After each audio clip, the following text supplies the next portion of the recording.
The sun was setting over Atlanta when a sleek black SUV pulled into the back parking lot of Shaq's Place, one of the city's most popular upscale restaurants.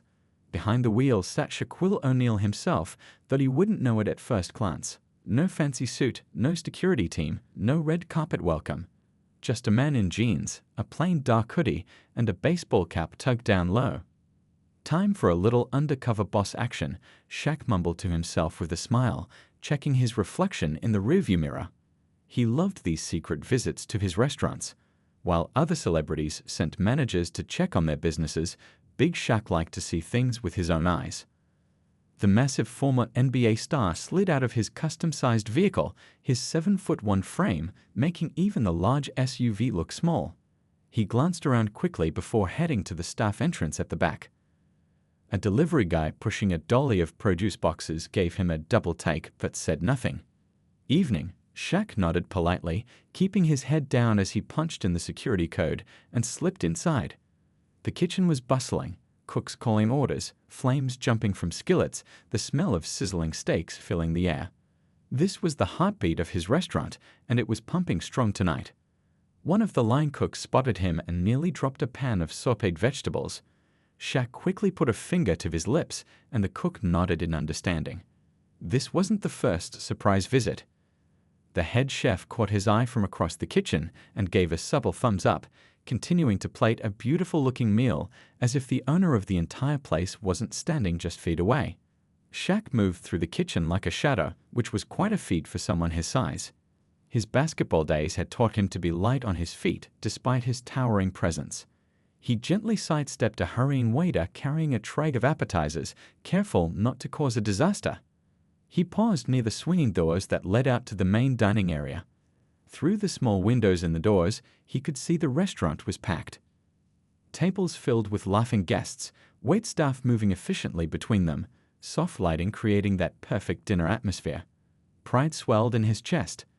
This place was everything he'd hoped it would be when he first dreamed it up years ago.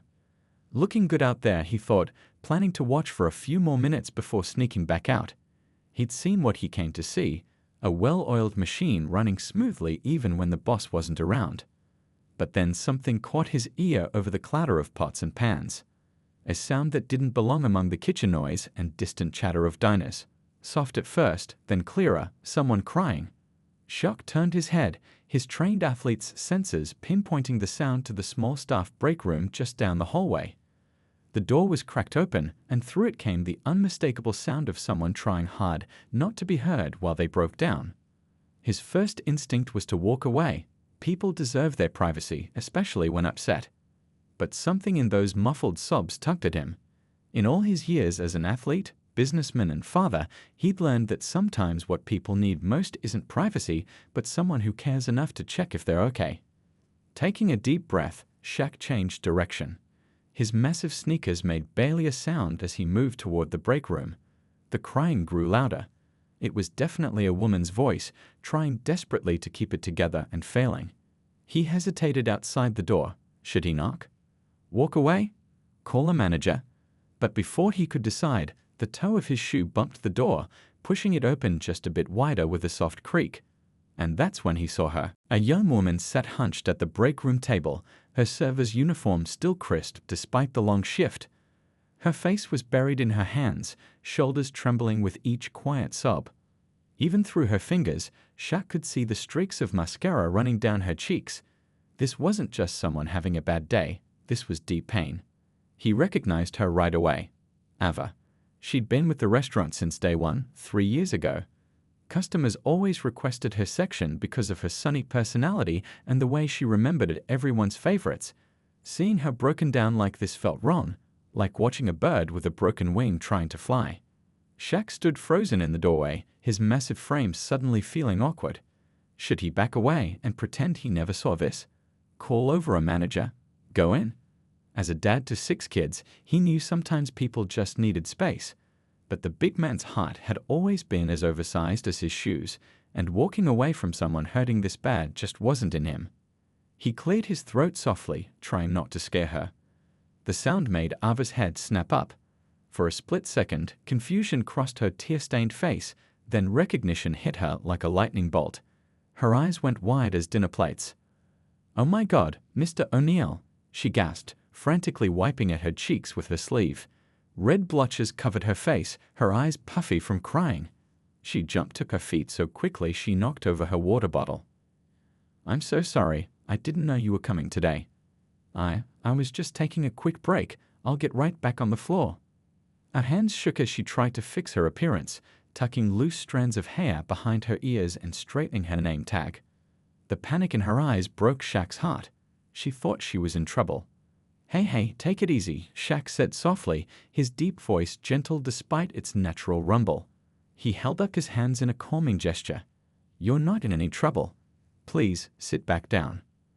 Ava froze, half standing, half sitting, like she couldn't decide which would get her fired faster. Her eyes darted toward the door behind him, clearly calculating if there was any way to escape this mortifying situation. "Really, it's okay," Shaq insisted, pulling out the chair across from hers. The tiny break room furniture looked like dollhouse pieces compared to his frame. As he lowered himself onto the chair, it creaked in protest, making them both glance at it nervously. "Please don't fire me," Ava whispered suddenly, fresh tears welling up. "I need this job so bad. I promise I don't usually cry at work. I've never done this before. I'm so sorry you had to see me like this." The worry in her voice hit Shaq like a sucker punch. Is that what people thought of him? That he'd fire someone for being human? "Whoa, nobody's firing anybody," he said firmly. "Look, I may be the boss, but I'm also just a person, and right now I can see another person who's hurting pretty bad." A fresh tear slid down Ava's cheek. She wiped it away quickly, embarrassment coloring her face. "Everyone has rough days," Shaq continued. "Even me. Especially me sometimes." He leaned forward, his elbows on his knees, making himself smaller somehow despite his giant frame. "Whatever's going on with you right now, it's okay. You don't have to tell me, but you don't have to hide it either." Something in his words seemed to crack the last of Ava's composure. Her bottom lip trembled, and she looked down at her hands, now twisted tightly in her lap. "I'm sorry," Ava whispered, trying to pull herself together. "It's just been a really tough day. Actually, a tough few months." She reached for a napkin from the dispenser on the table, dabbing at her eyes. "Call me Shaq," he said gently. "Mr. O'Neill makes me feel like I'm in trouble with my ma." That pulled a tiny smile from her, just for a second. Progress. He settled more comfortably in the chair, which groaned under his weight.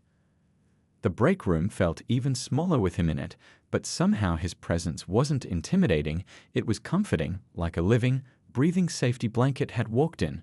"You don't have to tell me what's going on," Shaq said, "but sometimes talking helps. And trust me, after raising 6 kids, there's not much I haven't heard." Ava looked up at him, really looked at him for the first time. Not at the celebrity, the basketball legend, or the boss, but at the person sitting across from her, eyes filled with genuine concern. She took a shaky breath. "It's my mom," she finally said, her voice barely above a whisper. "She got diagnosed with breast cancer 6 months ago." Shaq's face softened. "I'm sorry to hear that. How's she doing?"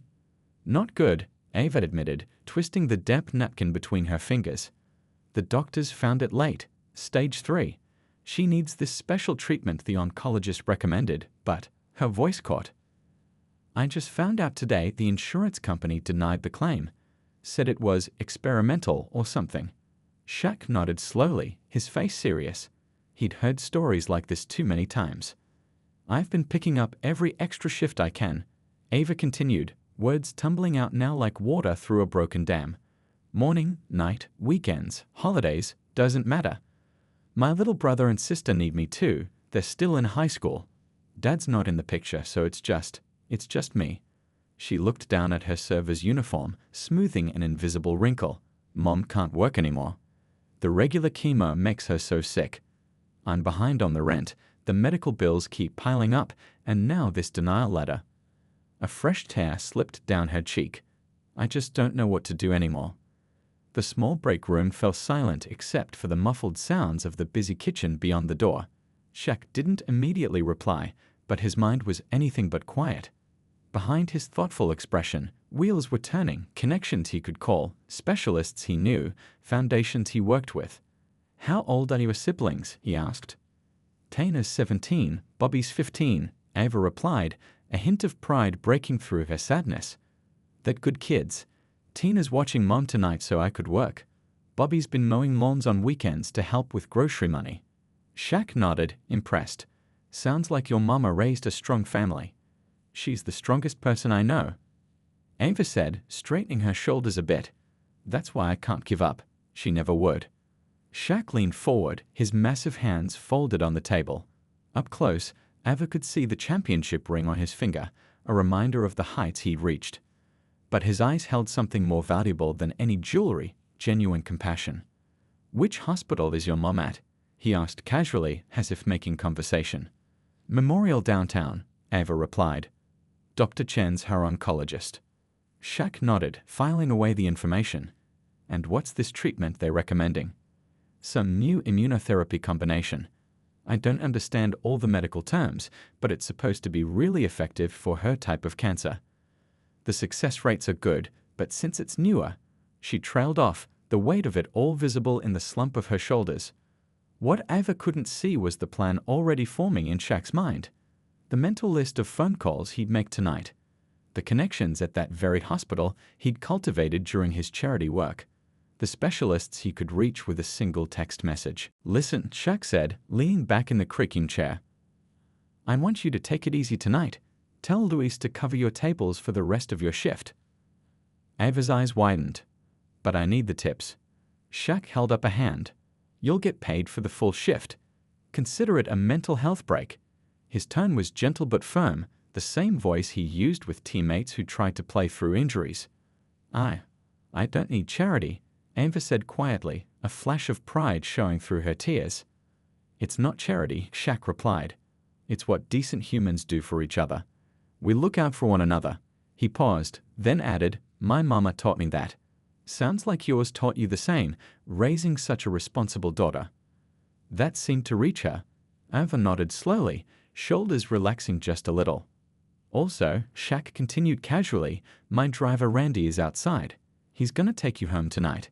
He pulled out his phone, sending a quick text. That's really not necessary.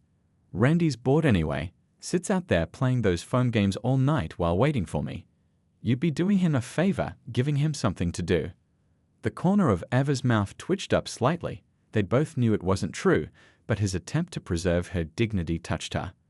Thank you, she said simply. Shaq nodded, then stood up slowly, careful not to bump the small table. Take your time. Come out when you're ready. He turned to leave, then stopped at the door. Hey, one more thing. What was the name of that treatment again? The one they're saying your mom needs. CD19 targeted immunotherapy combined with something else. I wrote it down somewhere. Ava fumbled in her pocket, pulling out a crumpled paper. Mind if I see that? Shaq asked. When she handed it to him, he studied it carefully, taking a mental picture. Thanks. Just curious about these new medical treatments. My uncle had cancer last year, he added, the lie coming easily for a good cause. With that, he left the break room, closing the door softly behind him. The next morning, while most of Atlanta was still sleeping, Shaq sat in his home office, phone pressed to his ear.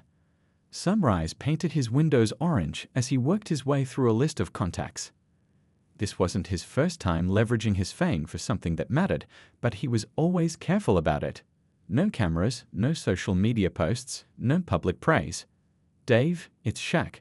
Yeah, sorry about the early call. Listen, remember when you said you owed me a favor after that charity game last year? I'm calling it in. 15 minutes later, he was on the phone with Dr. Chen himself, the oncologist from Memorial Downtown.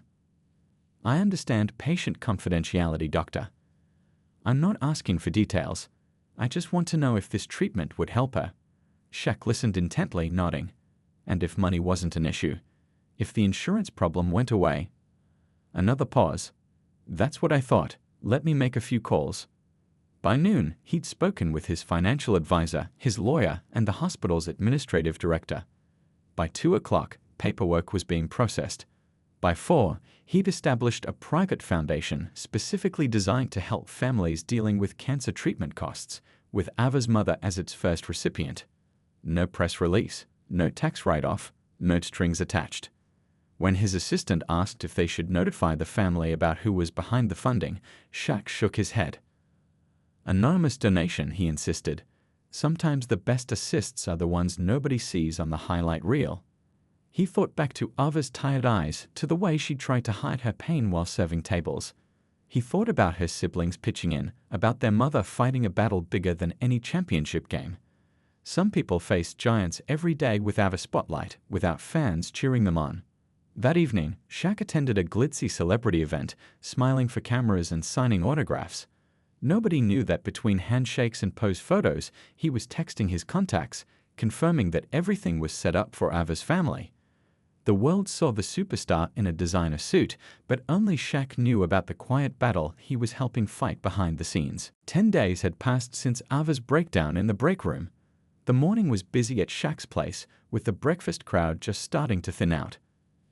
Ava moved between tables with her usual efficiency, though the dark circles under her eyes told the story of many sleepless nights. Ava called Louis, the floor manager. "Can you come to the office when you get a chance?" Her stomach dropped. Getting called to the manager's office was rarely good news. Has she messed up an order? Was business slow and shifts being cut? She couldn't afford to lose hours, not with her mom's next treatment looming. "Right now?" she asked, glancing at her tables. "I'll cover for you," Louis said with an unreadable expression. "Take your time." The walk to the small office felt like the longest journey of her life, each step heavy with worry. She knocked softly on the door. "Come in," Louis called. Ava stepped inside, surprised to find Louis sitting behind the desk with a white envelope in his hands. She'd expected to see paperwork or maybe a customer complaint form. "Everything okay?" she asked, her voice tight. "That's what I was going to ask you," Louis said, a strange smile playing on his lips. He held out the envelope. "This came for you." Ava took it, confused. The envelope was thick, made of expensive paper. Her name was written on the front in elegant blue ink. "What is it?" Louis shrugged. "No idea. It was delivered by courier this morning. Special delivery, they said it had to get to you directly." With trembling fingers, Ava opened the envelope. Inside were 2 letters. She unfolded the first one, her eyes scanning the hospital letterhead at the top. As she read, her hand flew to her mouth. "Ava, you okay?" Louis asked, concern in his voice. She couldn't speak, couldn't form words. She just handed him the letter, her whole body shaking. Louis read it quickly, his eyebrows shooting up. "Your mom got accepted into that experimental treatment program, the one the insurance wouldn't cover." He flipped to the second page. "And it says here all costs will be covered by the hospital's charitable foundation." Ava nodded, tears filling her eyes again, but different tears this time. "That's impossible," she whispered. "They told us the waiting list was 2 years long. They said we didn't qualify for financial assistance." She pulled out the second letter from the envelope. This one was from the hospital's billing department, confirming that all of her mother's existing medical bills, over $47,000 worth, had been paid in full by an anonymous donor. "I don't understand," she said, her voice barely audible. "Who would do this? Who even knows about our situation?" Louis handed the letter back, his face thoughtful. "Sometimes angels show up when you least expect them," he said simply. Then he cleared his throat, suddenly all business again. "Now about your schedule." Ava tensed. Here it comes, she thought, the other shoe dropping. "I've adjusted your hours," Louis continued, pulling out a printed schedule. "No more closing shifts, no more doubles, regular hours Monday through Friday, done by 7 p.m. every night." Her heart sank. "Louis, please, I need the hours. I can't afford a cut in pay." "Your pay stays the same," he interrupted. "Full-time salary, benefits too." Ava stared at him. "That doesn't make any sense. Why would the restaurant pay me the same for fewer hours?" Louis shrugged, avoiding her eyes. "New company policy for employees who've been here 3 years or more. Retention bonuses, quality of life improvements, that kind of thing." It was a lie, and they both knew it. She'd been there since opening day, and no such policy had ever existed. But Louis's expression made it clear. "Don't ask too many questions." "Get back to your tables when you're ready," he said, standing up. "And Ava, congratulations about your mom." Left alone in the office, Ava read both letters again, running her fingers over the embossed hospital logo as if to confirm it was real. Then she noticed something else in the envelope, a small handwritten note on a plain white card. "Some burdens aren't meant to be carried alone. Focus on your mom. The rest is taken care of. A friend." She sat still, the letters in her lap, tears streaming down her face. For the first time in 6 months, they were tears of hope. Spring gave way to summer, and summer faded into fall. Nearly 6 months had passed since that mysterious envelope had changed everything for Ava and her family. The trees outside Memorial Downtown Hospital were shedding their leaves as Ava walked her mother out after her latest appointment, arm wrapped protectively around her waist. "The doctor's face," her mum said, laughing softly. Her voice was stronger now, though still raspy from treatments. "Did you see him?" He couldn't believe the scan results. Ava smiled, adjusting her mother's scarf against the autumn breeze. Dr. Chen looked like he'd seen a ghost. "Or a miracle," her mother replied, giving Ava's hand a squeeze. The treatment had worked better than anyone expected. The aggressive cancer that had once threatened to take her mother within months was now in retreat, the tumors shrinking with each treatment. Dr. Chen had used words like remarkable and unprecedented response during today's appointment. What Ava didn't know was that every Tuesday morning, Shaq received an email from the hospital foundation with updates on her mother's case. No names were used, just Patient 47. But Shaq knew exactly who it was. He'd made sure the best oncology specialist in the Southeast had consulted on the case and had arranged for healthy meal deliveries to their home 3 times a week, all through different charities and organizations that never mentioned his name. At home that evening, Ava watched her mother sit at the dinner table with her siblings, actually eating a full meal for the first time in months. Tina was showing off her college acceptance letter, something that would have seemed impossible before when all their money was going to medical bills. Now the mysterious scholarship that had arrived in the mail would cover her tuition. Bobby was talking excitedly about basketball tryouts. "Coach says I might make varsity as a sophomore," he said through a mouthful of food. "Chew first, talk second," their mother scolded gently, but her eyes sparkled with life again. Ava's phone buzzed with a text from Louise. "Heads up, big boss visiting restaurant tomorrow night. Official visit. All hands on deck." She felt a flutter of nerves. She hadn't seen Shaq since that night in the break room. He'd been traveling with his TV show and other businesses. Part of her had wondered if he even remembered their conversation. The next evening, Shaq's place was buzzing with excitement. Extra staff had been called in. The chef had prepared special menu items. Everyone wore their crispest uniforms. At exactly 7 p.m., a fleet of black SUVs pulled up outside. This wasn't the secret, baseball cap-wearing Shaq from 6 months ago. This was Shaq the celebrity, Shaq the business mogul, arriving with an entourage of friends, business partners, and a couple of celebrities. Cameras flashed as they entered. Staff stood straighter. Customers whispered and pointed. Shaq moved through the restaurant like the star he was, stopping for selfies, greeting the chef with a bear hug, signing a menu for a wide-eyed kid. Ava was serving a 4-top in the corner when she felt his presence approaching.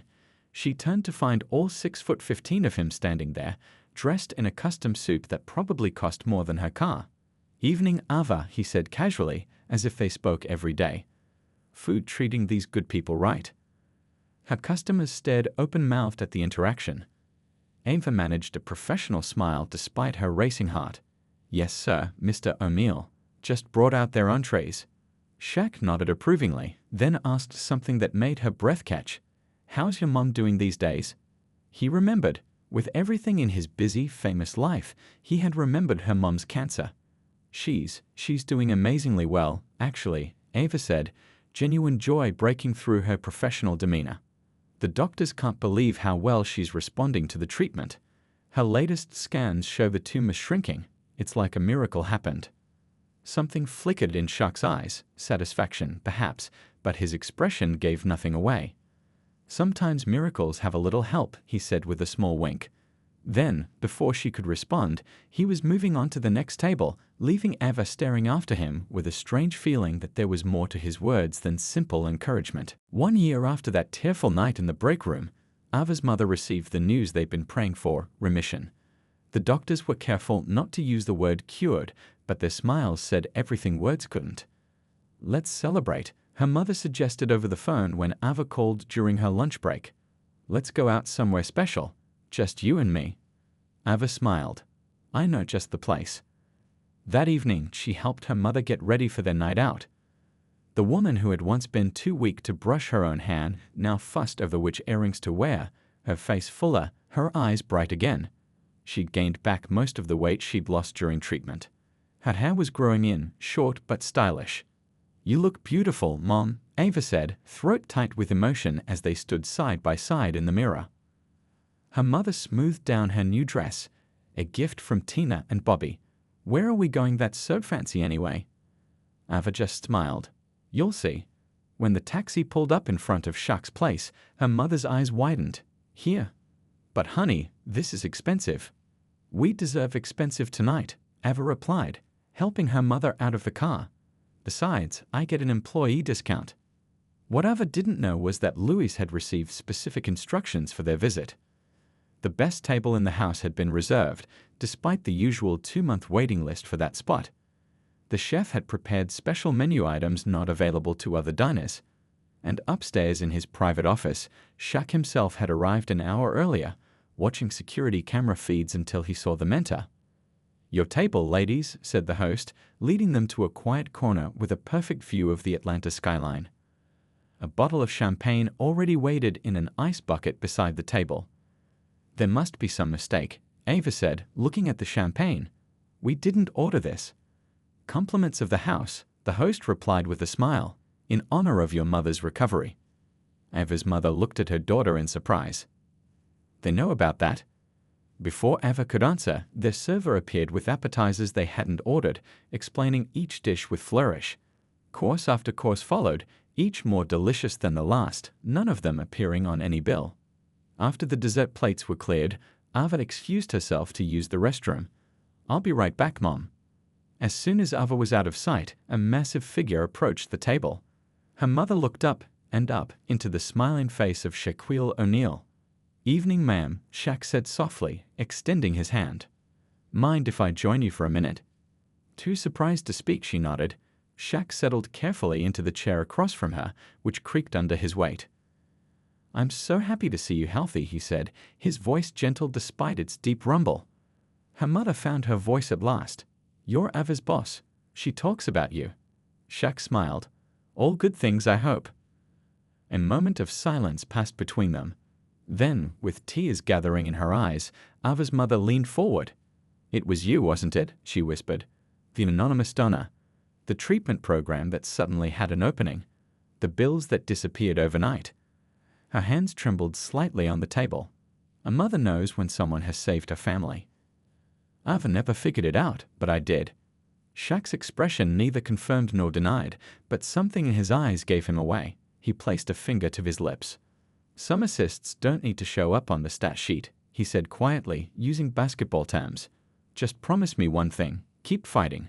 And maybe someday, when someone needs help in your world, you can pass it on." He glanced toward the restrooms. "Ava's coming back. I should go." He stood towering over the table. "Enjoy the rest of your evening." By the time Ava returned, Shaq was gone. Her mother was dabbing her eyes with a napkin. "Mom? Aren't you okay?" Ava asked, concerned. Her mother smiled through her tears. "Never better, sweetheart. Just feeling thankful." Years later, when Ava's mother was strong enough to work again, she started a small foundation with her children. They called it The Assist, and it helped families dealing with cancer pay their bills, navigate insurance problems, and find hope during their darkest moments. Whenever anyone asked what inspired them to start the foundation, Ava's mother would simply say, "Someone once taught us that the biggest acts of kindness are often the ones nobody sees. We're just passing on the assist." And somewhere, usually courtside at a basketball game or in a television studio, a gentle giant would smile when he heard about their work, never once taking credit for the chain of kindness he'd set in motion that night when he heard a server crying. The end.